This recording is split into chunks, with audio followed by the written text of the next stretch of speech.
Welcome everyone to the Mystic Mantra Club. This is our first mantra.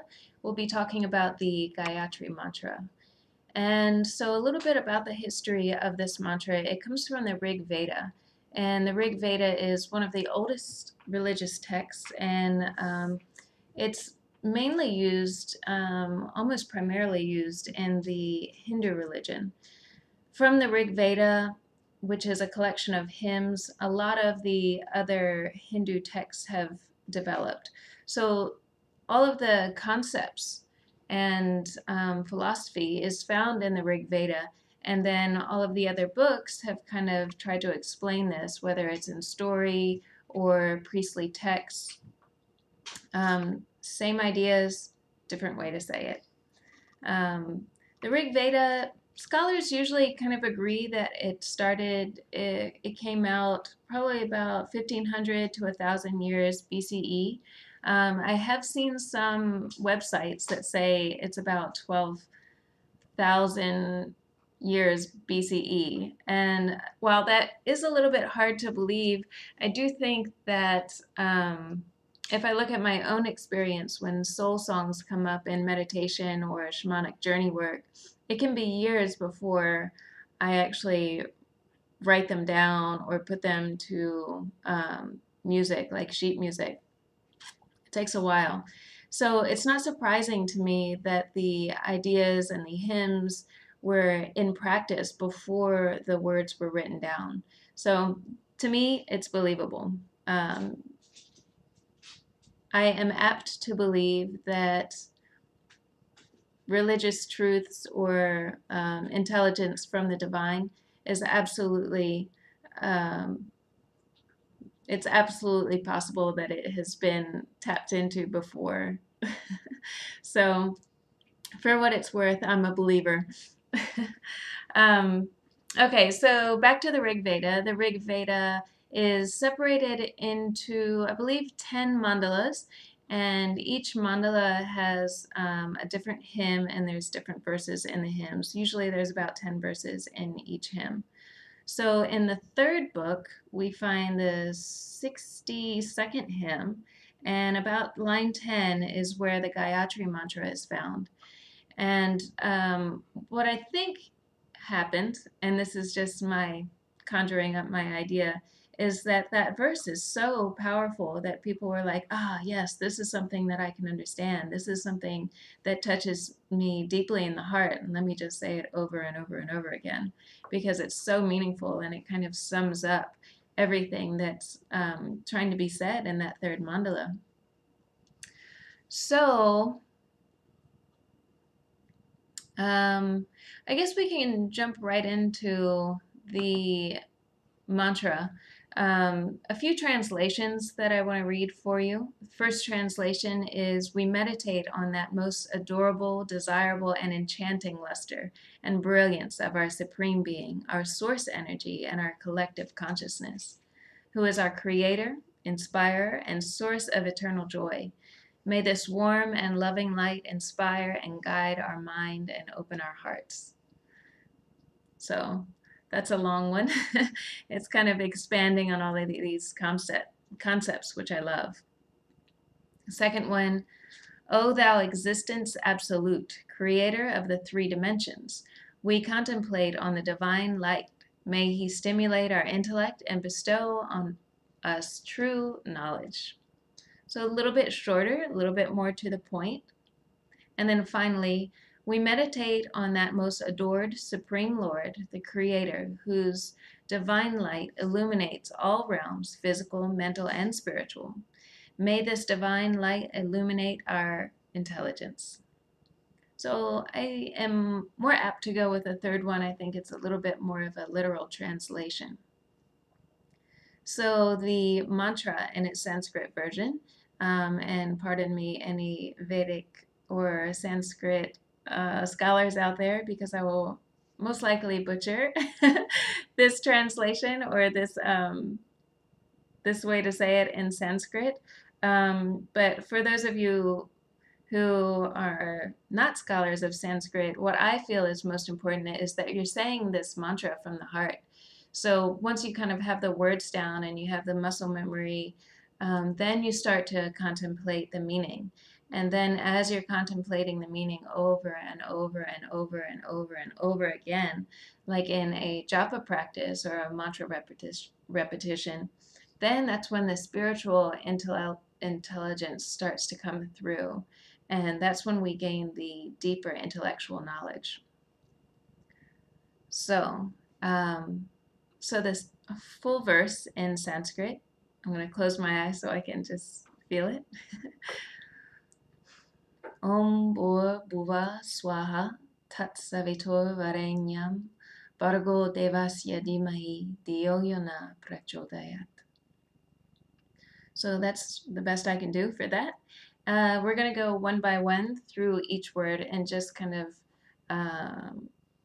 make sure that there's some kind of knowledge about what each word is meaning. And then if you have the idea of each word or each syllable, then it's going to be much easier for you to conjure your own understanding. And it will start to make sense in your mind, and then add that to the spiritual dimension opening up becomes much deeper. And this is really where the effects start to come into place. So what you're going to hear in Sanskrit mantras is they always start with Om. And Om is the universal sound. That is, it starts very open and ends very closed. And if you look at the Om symbol, that's like the 3 with the squiggly and the dot in the corner. What this is a symbol of the 3 states of being. So you have in Sanskrit theology or thought, philosophy, you have the rising up, the ripening, and the falling away.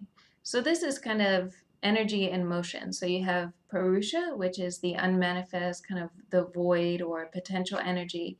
And as it becomes kinetic, that is, as it starts to move, it automatically starts to go in this cycle, which we call Prakriti. And Prakriti is composed of the 3 gunas. So the 3 gunas is sattva, the rising up, and it's kind of like the most pure state. And then rajas is the ripening. And then tamas is the falling away and the dying away. And then it just kind of sweeps up again, and it's in this constant motion. And everything that is manifested through prakriti, through the movement of the 3 gunas. And if you meditate on something that is manifest, you're going to find that it's a complex of all of these different things kind of moving all together, and that's what creates matter. So for instance, my human body, I have skin cells, and some are just coming out, some are at their fullest potential, and some are just dying away and falling on the floor. So a rose bush, you have the rose bush itself as the collective, which may be in the height of its life, in the rajasic period of its life. But if you look at one limb, you may see a rosebud that is just about to open, one that's in full bloom, and then one that's dead and starting to shed its leaves back to the soil. And so everything follows Prakriti, even social structures and dynasties. We see dynasties rise up from nothing. They ripen into the fullest potential, and they're rich and they're affluent and their people are happy, and then something happens and it starts to die away. And even the cosmos are like this. We see stars and solar systems following this system. Everything is in constant motion. There's nothing that is a constant, or the only constant is change, as they like to say. So that's the Om symbol. That's at least the 3 part with the little squiggle. Now the line with a dot, that's the veil. So some people may describe this as Maya, and Maya is kind of illusion. This is the boundary or the limiting belief that we've created for ourselves that says that we'll never get to be unmanifest, or the manifest state is all there is. And that limiting belief, once we get through it, then we get to Purusha, and then we're dwelling within the superconscious realm. So not that we are completely unconscious, but there is awareness without thought. So different than sleep. But that will be a whole different video to explain that, and probably I'm not qualified since I've never been there. But the Om symbol is all that is, in essence. We also have the Om symbol symbolizing the three states of consciousness, which are the unconscious, the subconscious, and fully conscious realm, with the veil, of course, and then the dot or the bindu being the superconscious place, and that's when we're dwelling in awareness without thought or enlightenment, nirvana, samadhi, whatever you'd like to associate that with. Physically, the Om sound, as we say ah, we're very open, we're relaxed, and we feel this resonance, usually deep within the belly and the seat somewhere. And as the U sound gets formed, you start to feel the vibration coming up through the ribs and the chest. And then finally, the M sound, where everything is very closed. The eyes are closed, the mouth is closed, and you start to feel this resonance in between. Well, for me, it's about the third eye and kind of like the roof of the mouth, deep in the brain. So everything about this Om, whether it's the imagery or the sound, it's all about encompassing all that is, so that we can ultimately transcend. So everything starts with Om and ends with Om, the Alpha and the Omega. So the next word is Bu, which is the earthy realm. Bua is the mental realm, and Swaha is the spiritual realm. So Om Bur Bua Swaha. Tat means that, like that being that, beyond the veil, that beyond the veil, that God, superconscious place. Savitor is the source of life, where everything comes from. So if we go back to the Om symbol, we have that Purusha state, potential energy, Prakriti, kinetic energy. So everything, according to the Vedas, is coming from this unseen place that we can't fathom with our human mind. That's the source of life. Varenyam is adored. So we love that place. That's what we're trying to get back to, because that in itself is a constant. It just is. While everything out here in Prakriti is constantly changing, and what our soul desires is that constant seated place that has no suffering. So again, another podcast. Maybe I'll have to do one on Buddhism. Where were we? Bargo, which is the divine light. So I'll let that one develop spiritually for you, because that's the way it happened for me. Devasya is supreme lord or supreme god, or that which is higher than the self. So higher power, you could consider that. Devasya is, did I already do that one? Dhimahi is meditate or meditation. So if you are familiar with the 8 limbs of yoga, you're going to notice that dhyana, dhimahi, very similar words, meaning very similar things. So same roots involved there. Dio is understanding, and not just intellectual understanding, but experiential understanding. Yo, which is he, and so he is, in this case, that, or God, superconscious, whatever place that we can't understand. Na is our, so this is referring to collective, us down here in Prakriti. And Prachodayat, illuminate. So I recommend going on Google, the internet, whatever you want to do, Yahoo, InfoSeek, search.com, whatever's out there for you, and just kind of reading through a few translations, getting familiar with the language of Sanskrit, just a little bit of understanding goes a long way. Um, so once you study intellectually, the mind expands, and I feel that when the mind expands intellectually, there's more room for the spiritual understanding to blossom. That's just my 2 cents. So before we learn the mantra, I do want to talk a little bit about sound and the resonance of mantra in the body, and as you do it over and over again, the effects of that.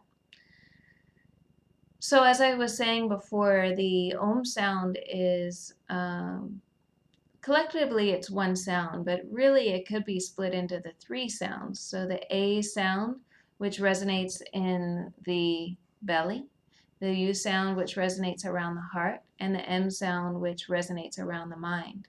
And you can think of this as the physical realm that is talked about in the Gayatri mantra, Bu. So associated with the root and our connection to earth.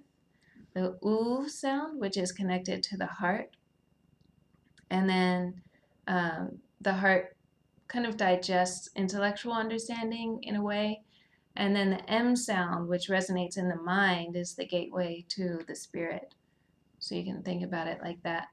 And this starts to create a resonance in the body. So we're connecting all that is, our whole being starts to go into this mantra that we're about to recite.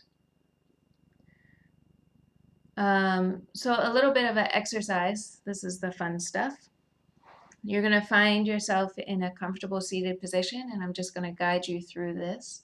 Please don't do this while you're driving or operating heavy machinery or otherwise engaged in some activity that would require your attention. Just my little disclaimer.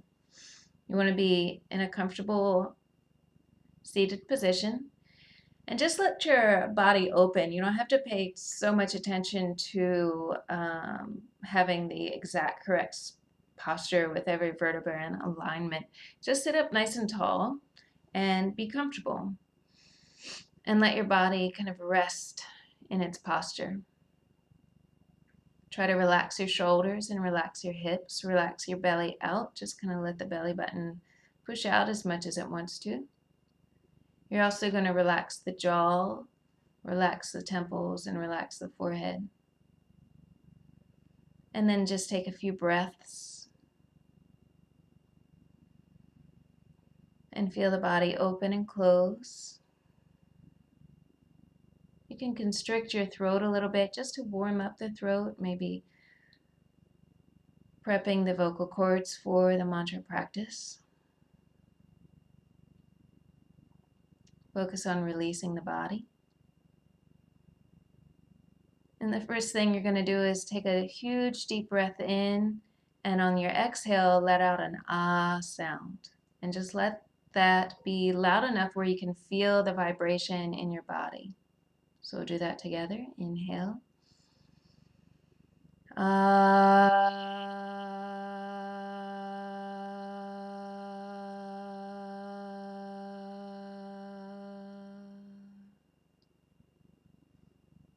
Good. So then you're going to move on to the oo sound. And when you're doing the oo sound, the lips are slightly pursed, not all the way. Still want to remain loose in the belly, loose in the shoulders, loose in the head, so that the sound can really resonate. So the oo sound, take a deep breath in. Ooh.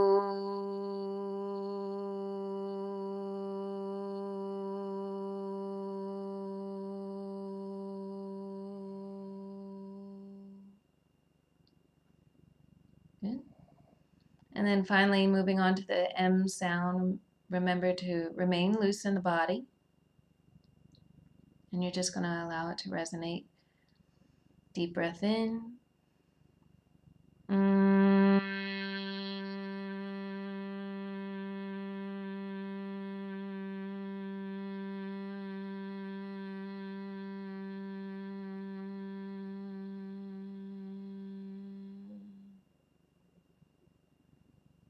Deep breath in, feeling the vibrations that you've created in the body,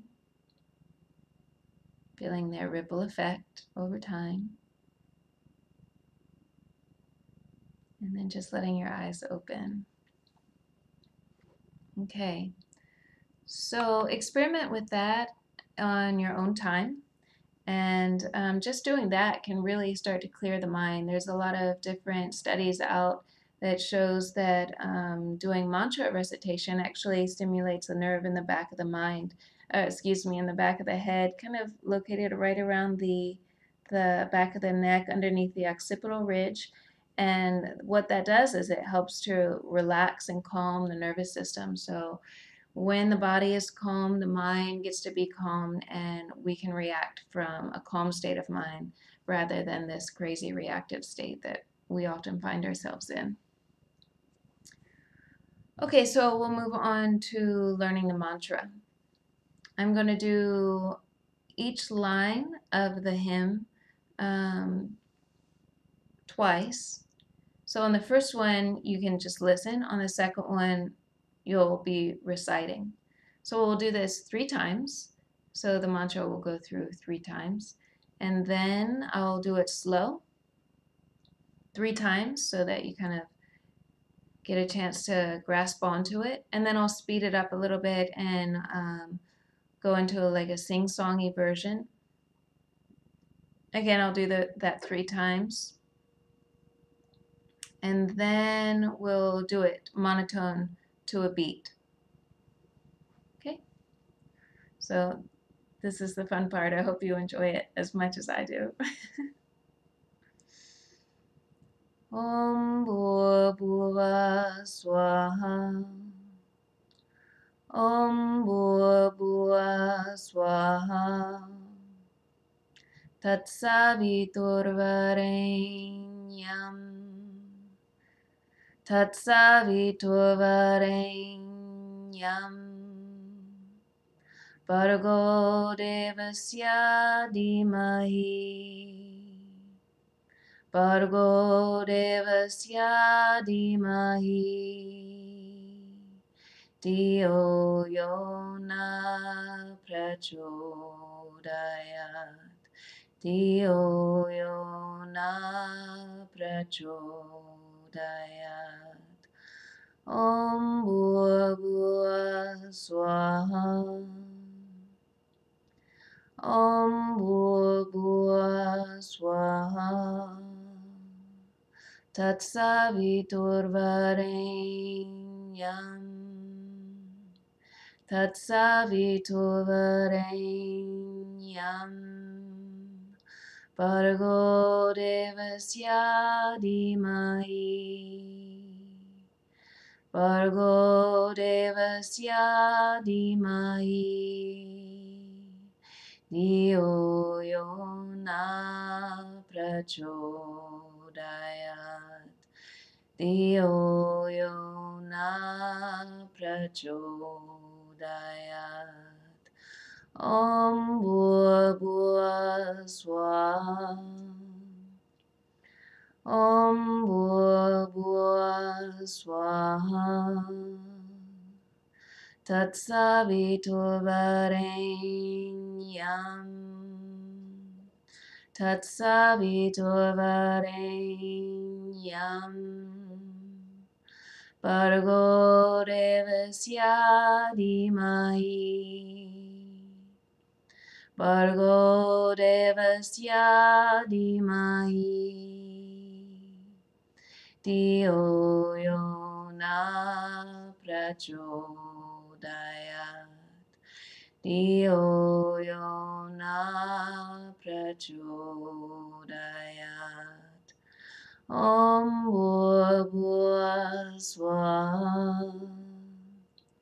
Tatsaviturvarenyam. Bhargo devasya dhimahi. Dhiyo yo na prachodayat. Om Bhurabhuva Swaha. Tatsaviturvarenyam Bhargo devasya dhimahi Dio yona prachodayat Om Bhurvubhuva Swaha Tatsaviturvarenyam Bhargo devasya dhimahi Dio yona prachodayat Om Bhurvubhuva Swaha Tatsaviturvarenyam Bhargo devasya dhimahi Dio yona prachodayat Om Bhurvubhuva Swaha Tatsaviturvarenyam Bhargo devasya dhimahi Dio yona prachodayat Om Bhurvubhuva Swaha Tatsaviturvarenyam Bhargo devasya dhimahi Dio yona prachodayat Om Bhurvubhuva Swaha Tatsaviturvarenyam Bhargo devasya dhimahi Dio yona prachodayat Om Bhurvubhuva Swaha Tatsaviturvarenyam Bhargo devasya dhimahi Dio yona prachodayat Om Bhurvubhuva Swaha Tatsaviturvarenyam Bhargo devasya dhimahi Dio yona prachodayat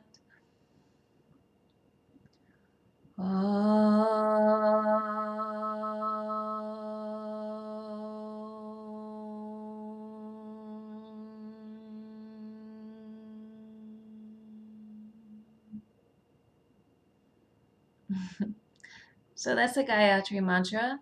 Um, I highly encourage you to work with this often. When I was first starting with it in my first yoga teacher training, I was doing it all the time, every time I was driving. And I got very well versed in it. And then as I started my shamanic studies, I would work with it in song and dance. And the deeper I have gone with it, the more understanding I have, the more effects that I notice in my life. And sometimes it's not, like, oh, I changed my job and I moved out of the country and I fell in love and all of these things. It's not always huge life-changing events, but often what I'm finding is it shifts my mindset. So I start to see things in a different perspective, which is really the life-changing event. And from that, maybe all of the other crazy life-changing events like moving and falling in love or getting divorced or getting a new job, that kind of stuff starts to happen. But the mental shift, the change in perspective, is really the most astounding thing, because from the mind, everything can change. And what I think is that the spiritual transmission that is received as you're starting to chant these mantras changes the mind, and the mind changes the heart, and the heart changes the action in the world around you, and that action in the world around you changes the world around you. So I hope that you have as much success with this mantra as I did. If you have any questions about it, or if you start to feel a little bit weird as you work with a mantra, please reach out to me. I'm always here to help. And until next time, namaste.